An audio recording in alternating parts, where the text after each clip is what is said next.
가정부로 회장님 댁에 들어간 그녀. 회장님의 월 1,000만 원 커다란 제안. 그날 밤 충격적인 일이 벌어졌다. 청소를 하다가 회장님의 서재를 쭉 둘러보게 되었습니다.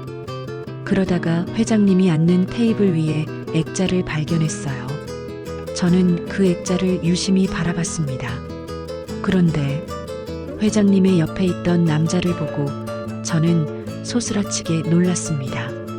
이 사람은 회장님과 무슨 관계였을까요? 세상은 참 좁다더니 이런 경우도 다 있네요. 이렇게 저처럼 기가 막힌 이야기를 알고 계신 분들은 댓글 남겨주시고 좋아요와 구독, 알림 설정 눌러주세요.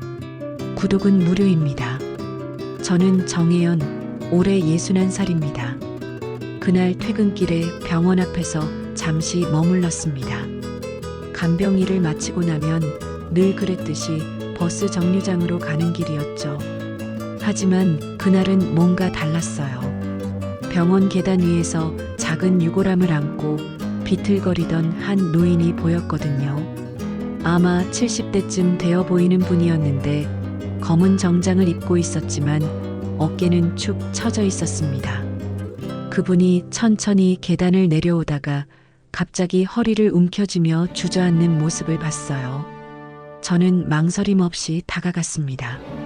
간호사로 일했던 경험이 있어서 그런지 누군가 아파하는 모습을 그냥 지나칠 수가 없었거든요. 그분은 유골함을 품에 꽉 안고 있었는데 손목이 많이 아픈 것 같았어요. 손목이 안 좋으신 것 같아서요. 저는 조심스럽게 말을 꺼냈습니다. 제가 잠시 들어드릴게요. 그분은 저를 한참 바라보더니 말없이 고개를 끄덕였어요. 저는 그 유골함을 조심히 받아들었습니다. 생각보다 무겁지 않았지만 그분에게는 세상에서 가장 소중한 것이겠죠. 함께 천천히 계단을 내려갔고 택시를 잡아드렸습니다. 고맙습니다. 그분이 처음으로 입을 열었어요. 목소리가 많이 쉬어 있었습니다. 정말 고맙습니다. 저는 그분이 택시에 오를 때까지 지켜봤어요. 유골함을 다시 품에 안고 차에 오르는 그분의 뒷모습이 너무 쓸쓸해 보였거든요. 아마 부인을 떠나보내고 오는 길이었을 거예요. 그날 밤 집에 돌아와서도 그분 생각이 계속 났습니다. 저 역시 남편을 먼저 떠나보냈기 때문에 그분의 마음이 어떨지 조금은 알 것 같았어요. 혼자 남겨진 사람의 마음은 참 복잡하거든요. 며칠이 지났을 때 저에게 한 통의 전화가 걸려왔어요.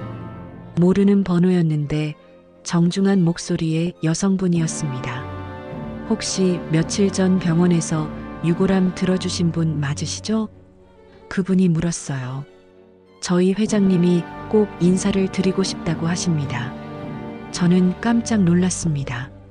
그때 도와드린 분이 회장님이었다니요. 하지만 그런 건 중요하지 않았어요. 누군가를 도왔을 때 그분이 기억해 주신다는 것만으로도 충분했거든요. 괜찮으시다면 한번 뵙고 싶어 하시는데요. 그분이 다시 말했습니다. 시간 되실 때 연락 주시면 됩니다. 저는 전화를 끊고 한참을 생각했어요. 그날 병원 앞에서 유골함을 들어드린 건 당연한 일이었는데 굳이 다시 만나야 할 이유가 있을까 싶었거든요. 하지만 그분이 원하신다면 한 번 정도는 뵐 수 있을 것 같았습니다. 사실 요즘 제 생활은 너무 단조로웠어요. 간병일을 하고 집에 돌아와서 혼자 밥을 먹고 텔레비전을 보다가 잠드는 게 전부였거든요. 새로운 만남이라는 것 자체가 오랜만이었죠. 며칠 후 저는 그분이 계신 집을 찾아갔습니다. 주소를 받고 보니 강남 한복판의 고급 주택 가더군요. 문 앞에 서서 한참을 망설였어요. 저 같은 사람이 이런 곳에 와도 되는 건가 싶었거든요. 집은 정말 컸습니다. 하지만 첫 발을 들여놓는 순간 느낀 건 크기가 아니라 적막함이었어요. 모든 게 깔끔하게 정리되어 있었지만 왠지 모르게 차가운 느낌이 들었거든요. 마치 사람의 온기가 사라진 것 같았습니다. 안녕하세요. 그분이 거실에서 일어나 인사를 했어요. 한도윤입니다. 정혜연입니다. 저도 정중하게 인사를 드렸죠.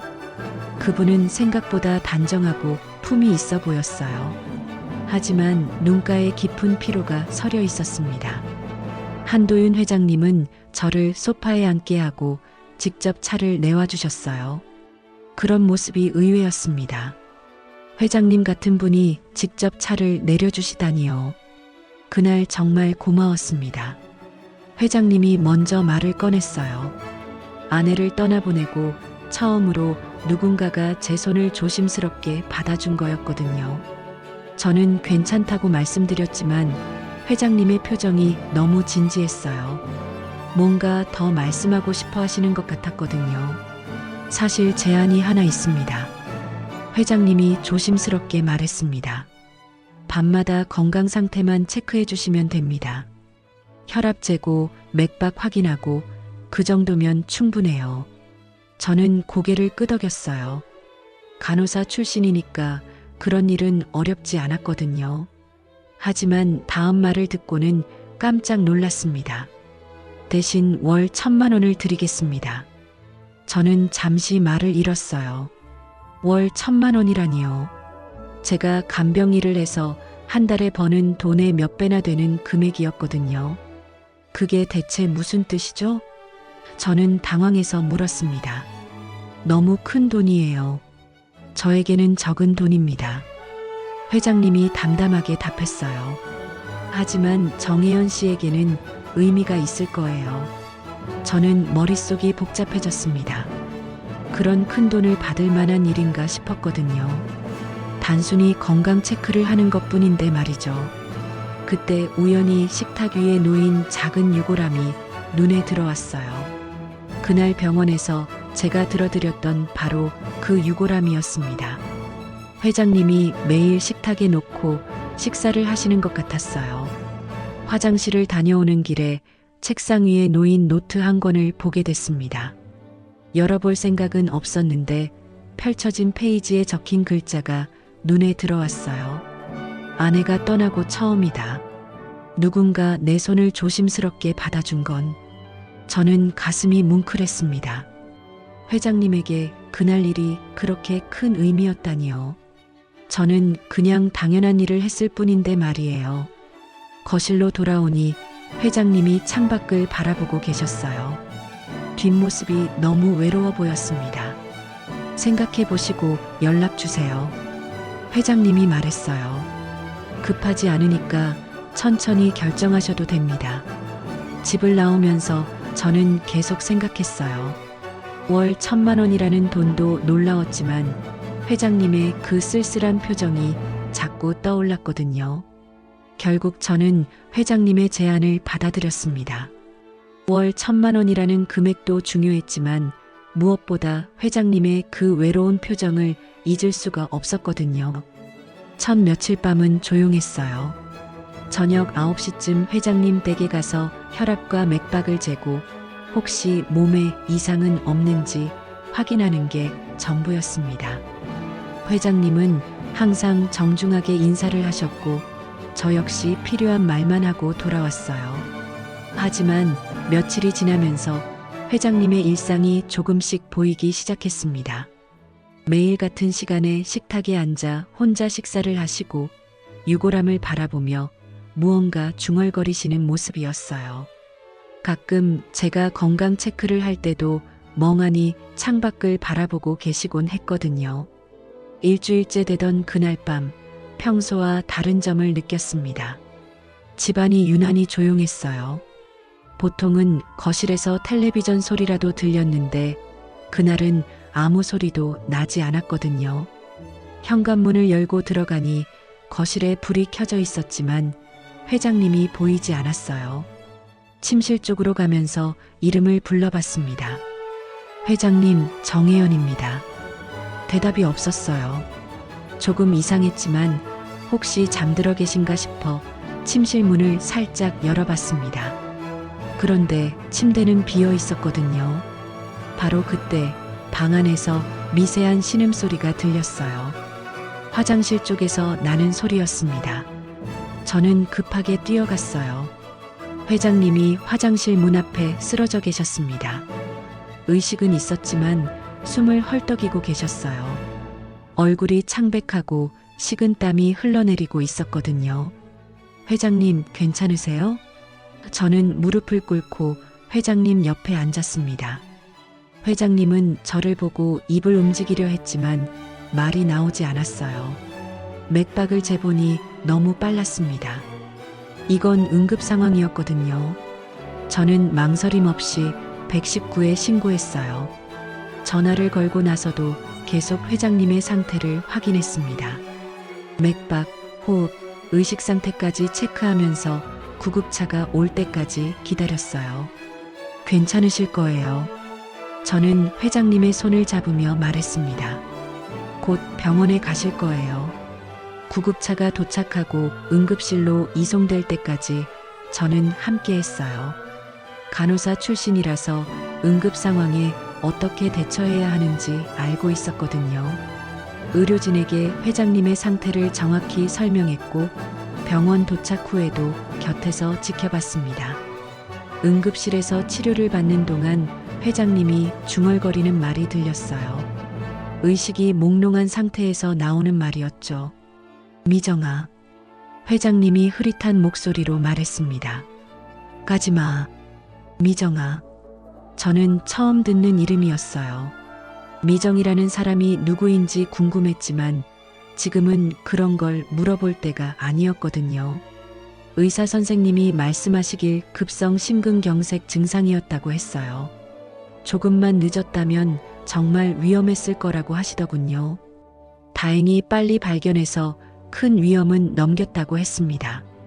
회장님이 의식을 되찾으시고 저를 보셨을 때 눈빛이 이전과 달랐어요. 뭔가 고마움과 미안함이 섞인 표정이었거든요.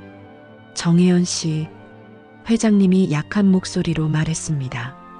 고맙습니다.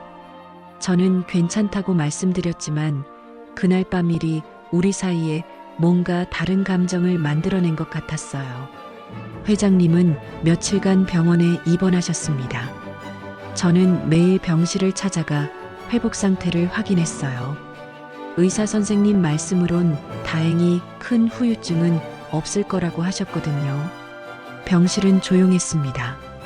회장님은 대부분의 시간을 창밖을 바라보며 보내셨어요. 가끔 제가 말을 걸어도 짧게 대답하실 뿐이었거든요. 아마 죽음 앞에서 많은 생각을 하고 계신 것 같았어요. 사흘째 되던 날, 저는 병실 테이블 위에 놓인 작은 액자 하나를 발견했습니다. 누군가 가져다 놓은 것 같았는데 처음 보는 액자였어요. 호기심에 가까이 가서 보니 깜짝 놀랐거든요. 액자 속에는 회장님과 한 젊은 남성이 함께 웃고 있는 사진이 있었어요. 아마 30년도 더 전에 찍은 사진인 것 같았습니다. 회장님도 훨씬 젊어 보이셨고 옆에 서 있는 남성은 하얀 가운을 입고 있었어요. 그런데 그 남성의 얼굴을 보는 순간 저는 숨이 멎을 뻔했습니다. 너무나 익숙한 얼굴이었거든요. 눈매며 코며 입가의 미소까지 제 남편 김영수와 너무도 닮아 있었어요. 정혜연 씨, 무슨 일이세요? 회장님이 제 표정을 보고 물으셨어요. 저는 손가락으로 액자를 가리켰습니다.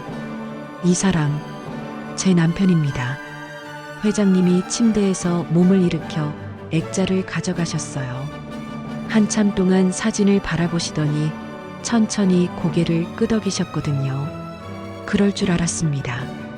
회장님이 조용히 말씀하셨어요. 처음 정혜연 씨를 봤을 때부터 뭔가 낯익다고 생각했거든요.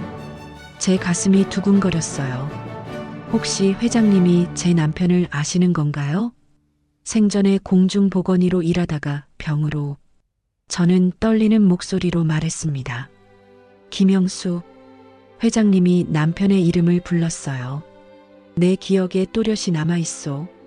그 젊은 친구, 사람 참 깊었지. 저는 눈물이 날 것 같았습니다.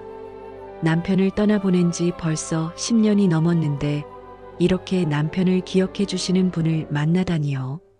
어떻게 아시는 거예요? 제가 물었어요. 회장님은 창밖을 바라보며 말씀하셨습니다. 제가 운영하던 의료재단에서 일했었어요. 시골 보건소에 파견 나가서 주민들을 돌보는 일을 했죠. 저는 그제야 기억이 났어요. 남편이 생전에 자주 말씀하시던 분이 있었거든요. 의료재단 회장님인데 직접 시골까지 내려와서 주민들을 챙기시는 분이라고 했었어요. 형수 씨는 정말 성실했어요. 회장님이 계속 말씀하셨습니다. 환자 한 명 한 명을 가족처럼 돌보더군요. 그때 제가 가장 인상 깊게 본 의사였어요. 남편 이야기를 들으니 가슴이 벅찼습니다. 남편은 항상 환자들을 위해 최선을 다했거든요. 밤늦게까지 왕진을 다니고 어려운 환자들은 치료비도 받지 않았어요. 그런데 너무 일찍 떠났어요. 회장님의 목소리가 조금 쉬었습니다. 소식을 들었을 때 정말 안타까웠어요. 저는 고개를 숙였어요. 남편이 돌아가시던 날이 다시 떠올랐거든요. 간암 판정을 받고 얼마 못 가서 세상을 떠나셨어요. 그래서 정혜연 씨가 더 특별하게 느껴졌나 봅니다. 회장님이 말씀하셨어요. 형수 씨를 떠올리게 하는 무언가가 있어요. 저는 이상한 기분이었어요. 세상이 정말 좁다는 생각도 들었고 이런 인연이 우연일까 하는 생각도 들었거든요. 회장님은 액자를 다시 테이블에 놓으시며 말씀하셨어요. 형수 씨가 살아계셨다면 정혜연 씨처럼 누군가를 돌보는 일을 했을 거예요. 그날 밤 저는 집에 돌아와서 남편 사진을 오랫동안 바라봤습니다. 하늘에서 이런 인연을 만들어준 건 아닐까 하는 생각이 들었어요. 회장님이 퇴원하시던 날 병실에 예상치 못한 손님들이 찾아왔습니다. 회장님의 자녀들이었어요. 아들 둘과 딸 하나 모두 정장을 차려입고 진지한 표정이었거든요. 저는 평소처럼 회장님의 퇴원 준비를 도와드리고 있었는데 그분들이 들어오자마자 저를 쳐다보는 시선이 달랐어요. 뭔가 경계하는 듯한 눈빛이었거든요. 아버지, 이분이 그 가정부세요? 큰아들이 저를 가리키며 물었습니다. 가정부라는 말에 약간 비하하는 투가 섞여 있었어요. 정혜연 씨다. 회장님이 단호하게 말씀하셨어요. 제 생명의 은인이야. 아버지 보호자가 가정부라니요. 딸이 팔짱을 끼며 말했습니다. 게다가 그런 사람한테 월 1,000만 원이라뇨. 그게 제정신입니까? 저는 가슴이 철렁했어요. 어떻게 월급 이야기까지 알고 계신 걸까요? 회장님이 말씀하신 건 아닐 텐데 말이에요. 정혜연 씨가 아니었다면 저는 지금 여기 없을 거다. 회장님이 목소리를 높이셨습니다. 그분이 제때 발견해서 병원에 데려다 주지 않았다면 말이야. 하지만 자녀들의 표정은 변하지 않았어요. 오히려 더 의심스럽다는 눈빛이었거든요. 아버지, 요즘 이런 사람들 많아요. 둘째 아들이 말했습니다. 노인 혼자 사시는 집에 접근해서 신뢰를 얻은 다음에 그만해. 회장님이 화를 내셨어요. 정혜연 씨는 그런 분이 아니야. 저는 더 이상 듣고 있을 수가 없었어요. 조용히 인사를 드리고 병실을 나왔습니다. 복도에서도 그들의 목소리가 들렸거든요. 며칠 후 더 충격적인 일이 벌어졌어요. 제가 예전에 일했던 요양원에서 전화가 왔거든요. 동료였던 박미숙 씨였어요. 혜연아, 요즘 소문 많이 들리던데? 미숙 씨가 말했어요. 회장님 댁에서 일한다면서? 저는 간단히 대답했어요. 하지만 미숙 씨의 다음 말을 듣고는 깜짝 놀랐습니다. 사람들이 다 알고 있어. 회장님 재산 노린다고 하던데? 밤마다 방에 들어간다면서? 누가 그런 말을? 저는 당황해서 물었어요. 글쎄, 여기저기서 소문이 돌고 있어. 미숙 씨가 대답했습니다. 그런데 정말 월 1,000만 원 받아? 저는 전화를 끊고 싶었어요. 하지만 미숙 씨는 계속 말을 이었거든요. 그 자리에 내가 갈 수도 있었는데.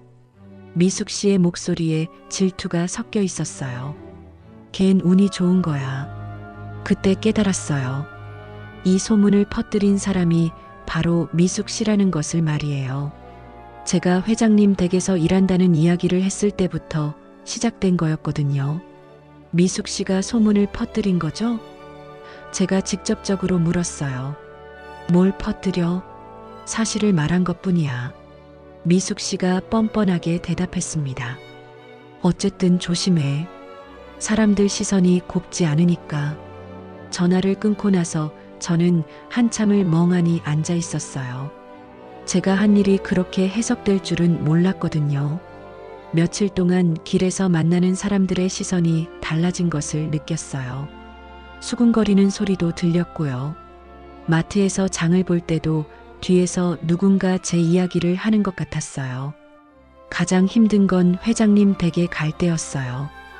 혹시 이웃 사람들이 뭐라고 생각할까봐 걱정이 됐거든요. 저는 그저 회장님의 건강을 돌보는 일을 했을 뿐인데 말이에요. 어느 날 밤 회장님이 제게 물으셨어요. 요즘 힘든 일이 있나요? 표정이 좋지 않아 보이는데요. 저는 괜찮다고 말씀드렸지만 속으로는 많이 상처받았어요. 내가 한 건 그저 사람 하나 살린 일이었을 뿐인데 왜 이렇게 오해를 받아야 하는지 이해할 수 없었거든요. 회장님이 퇴원하신 후 일주일이 지났습니다. 저는 평소처럼 저녁에 댁을 찾아가 건강 상태를 체크했어요. 하지만 회장님의 표정이 예전과 달랐거든요. 뭔가 결심을 하신 것 같은 단단한 눈빛이었습니다. 정혜연 씨, 내일 저녁에 잠시 늦게 와주실 수 있겠어요? 회장님이 말씀하셨어요. 가족들과 이야기할 일이 있어서요. 저는 고개를 끄덕였지만 왠지 불안했어요. 병실에서 있었던 일 때문에 혹시 저 때문에 가족 간에 문제가 생긴 건 아닌지 걱정됐거든요. 다음 날 저녁 회장님 댁에 도착하니 거실에 자녀들이 모여 있었어요. 아들 둘과 딸 그리고 며느리까지 모두 와 있었습니다. 분위기가 무거웠어요. 앉으세요. 회장님이 저를 식탁 옆 의자에 앉게 하셨어요. 자녀들은 저를 보는 시선이 여전히 곱지 않았거든요. 회장님은 식탁 맨 윗자리에 앉으셨습니다. 마치 중요한 회의를 하는 것 같은 분위기였어요. 잠시 침묵이 흐른 후 회장님이 입을 여셨거든요. 오늘 너희들을 부른 이유는 정혜연 씨에 대해 이야기하기 위해서다. 회장님의 목소리는 평소보다 단호했어요. 큰아들이 팔짱을 끼며 말했습니다. 아버지, 그 이야기라면 이미 병원에서. 들어라. 회장님이 손을 들어 말을 막으셨어요. 정혜연 씨는 내 생명의 은인이며 내 남은 날을 견디게 해준 사람이다. 자녀들의 표정이 일순간 굳어졌어요. 딸이 의자에서 몸을 앞으로 기울이며 말했습니다. 아버지, 가정부에게 그렇게까지 정을 줘야 하나요? 그게 정당하다고 생각하세요? 저는 가슴이 답답했어요. 가정부라는 말이 계속 나올 때마다 마음이 상했거든요. 하지만 아무 말도 할 수 없었어요. 정당하다고? 회장님이 조용히 되물으셨어요. 너희들은 내가 쓰러졌을 때 어디 있었지? 둘째 아들이 변명하듯 말했습니다. 저희도 바빠서, 그리고 아버지가 괜찮으시다고 하셔서. 그래, 너희들은 바빴지. 회장님의 목소리에 실망이 섞여 있었어요. 하지만 정혜연 씨는 매일 밤 내 안부를 물었다. 회장님은 잠시 멈췄다가 계속 말씀하셨습니다. 돈이 아까웠다면 나는 병원 간병인을 불렀겠지. 하지만 이 사람은 내가 살아있다고 느끼게 해줬다. 큰아들이 급하게 말했어요. 아버지, 그렇다고 해서 월 1,000만 원이라는 돈이. 돈? 회장님이 웃으셨어요. 너희들이 한 달에 쓰는 용돈보다 적은 돈이다. 며느리가 끼어들었습니다. 하지만 세상 사람들이 뭐라고 하겠어요? 회장님이 가정부한테. 세상 사람들? 회장님이 목소리를 높이셨어요. 세상 사람들이 내 죽음을 막아줬나? 내 외로움을 달래줬나? 저는 이런 자리에 있는 게 너무 부담스러웠어요. 가족 간의 이야기인데 제가 끼어 있는 게 맞는지 모르겠더라고요. 회장님이 저를 바라보며 말씀하셨어요. 정혜연 씨, 이 사람들 앞에서 말씀드리고 싶은 게 있어요. 저는 고개를 들었어요. 이 사람 없었으면 난 이미 없다. 회장님이 단호하게 말씀하셨어요. 그리고 앞으로도 정혜연 씨는 내 가족과 같은 사람이다. 자녀들이 모두 경악한 표정을 지었어요. 가족과 같다는 말에 충격을 받은 것 같았거든요. 아버지, 그런 말씀은. 딸이 말하려고 했지만 회장님이 손을 들어 막으셨어요. 결정된 일이다. 회장님이 일어서시며 말씀하셨어요. 이제 그만 가거라. 더 이상 할 말은 없다. 자녀들이 하나둘 자리에서 일어났어요. 나가면서도 저를 보는 시선이 차가웠거든요. 자녀들이 모두 떠나고 나서 집안은 다시 조용해졌습니다. 저는 뭔가 어색했어요. 방금 전 일이 꿈 같았거든요. 회장님이 저를 가족과 같다고 말씀하신 것도, 자녀들의 차가운 시선도 모든 게 현실 같지 않았어요. 회장님은 한참 창밖을 바라보고 계셨습니다. 어깨가 조금 축 처져 보였어요. 아무래도 가족들과 언쟁을 하는 게 쉽지 않으셨을 거예요. 회장님, 저는 이만. 저는 조심스럽게 말을 꺼냈어요. 정혜연 씨. 회장님이 저를 부르셨어요. 잠시 정원에 같이 나가실까요? 저는 고개를 끄덕였습니다.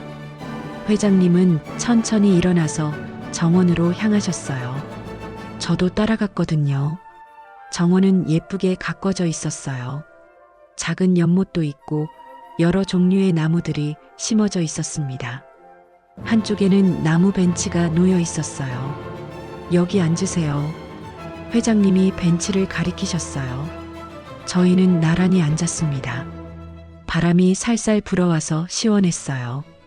하지만 마음은 복잡했거든요. 오늘 일로 인해 회장님과 자녀들 사이가 더 멀어진 것 같아서 미안했어요. 미안합니다. 회장님이 먼저 말씀하셨어요. 아이들 때문에 불쾌하셨을 거예요. 아니에요. 저는 고개를 저었어요. 이해할 수 있어요. 자녀들 입장에서는 당연한 걱정이죠. 회장님은 하늘을 올려다보셨습니다. 아이들은 내가 속은 거라고 생각해요.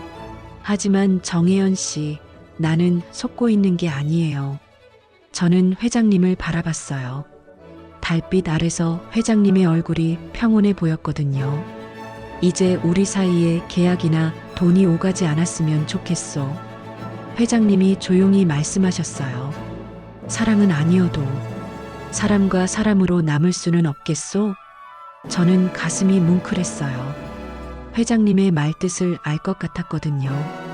돈으로 맺어진 관계가 아니라 진짜 사람으로서 함께하고 싶다는 뜻이었을 거예요. 저는 고개를 숙였습니다. 회장님 하루가 무사한지, 회장님 밥은 잘 드셨는지, 저는 천천히 말했어요. 요즘은 그게 제 하루의 시작이에요. 정말이었어요. 아침에 눈을 뜨면 가장 먼저 회장님 생각이 났거든요. 어젯밤에 잘 주무셨을까? 아침은 드셨을까? 그런 생각들 말이에요. 그렇다면 나도 마찬가지입니다. 회장님이 말씀하셨어요. 정혜연 씨가 무사히 집에 잘 가셨는지, 오늘도 건강하신지, 그런 생각들이 하루를 채워요. 우리는 한동안 말없이 앉아 있었어요. 정원에는 벌레 소리만 들렸고 바람에 나뭇잎이 살랑살랑 흔들렸습니다. 평화로웠어요. 사람들이 우리 관계를 뭐라고 부를지 모르겠어요. 제가 말했어요. 연인도 아니고 가족도 아니고 이름이 꼭 필요한가요? 회장님이 물으셨어요. 서로를 걱정하고 함께 있으면 마음이 편안한 사이. 그것만으로도 충분하지 않을까요? 저는 고개를 끄덕였어요. 정말 그런 것 같았거든요. 꼭 사랑이라는 이름을 붙이지 않아도, 연인이라고 하지 않아도 우리는 서로에게 소중한 사람이었어요. 그러면 이제부터는 월급도 받지 않겠어요. 제가 말했어요. 안 됩니다. 회장님이 단호하게 말씀하셨어요. 그건 정혜연 씨의 생활이니까요. 하지만 대신 이제는 일이 아니라 마음으로 해주세요. 회장님이 제 손을 가볍게 잡으셨어요. 그것만으로도 충분해요. 그날 밤 집에 돌아와서 저는 오랫동안 생각했어요. 우리의 관계를 뭐라고 불러야 할지 모르겠지만 분명한 건 이전과는 다르다는 것이었어요. 더 깊고 더 따뜻해진 것 같았거든요. 그날 이후로 저희의 일상은 조금씩 변했습니다.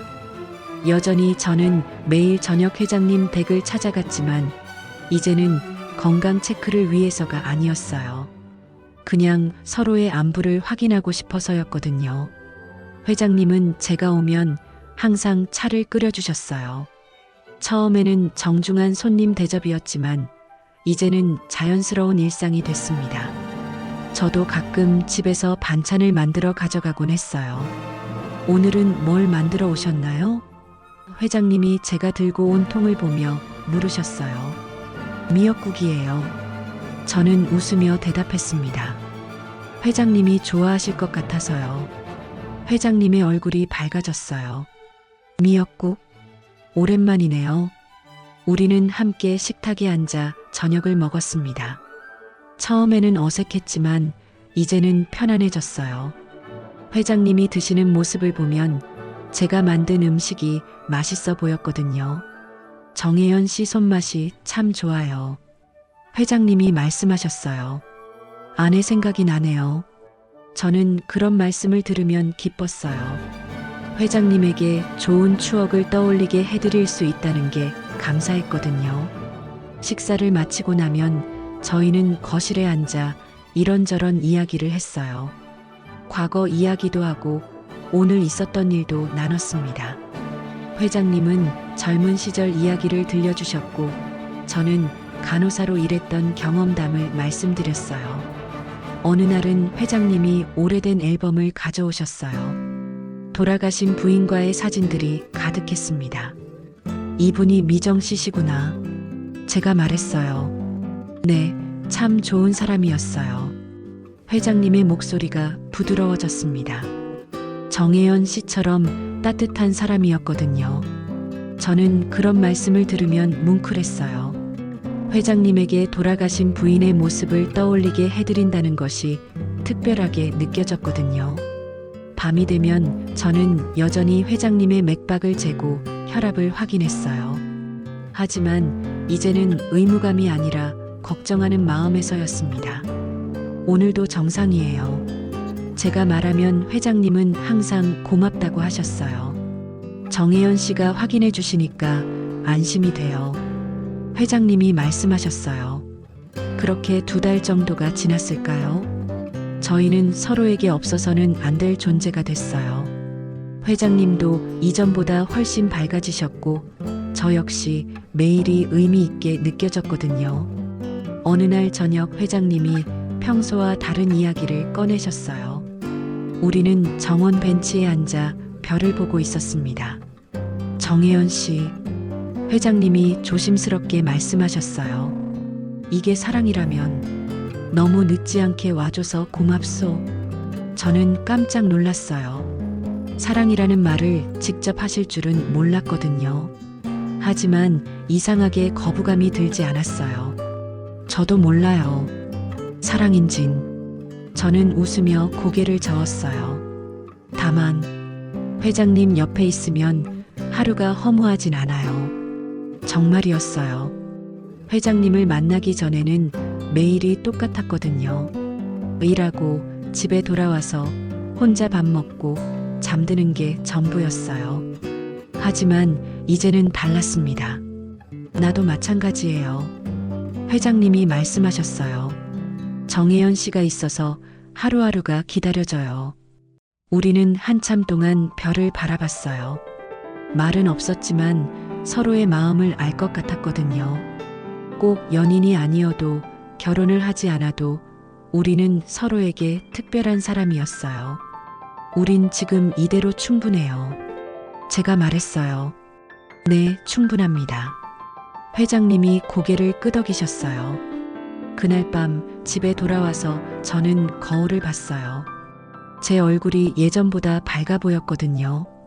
61살의 나이에 이런 감정을 느낄 줄 몰랐어요. 사랑인지 우정인지 정확하게 말할 수는 없지만 분명한 건 행복하다는 것이었습니다.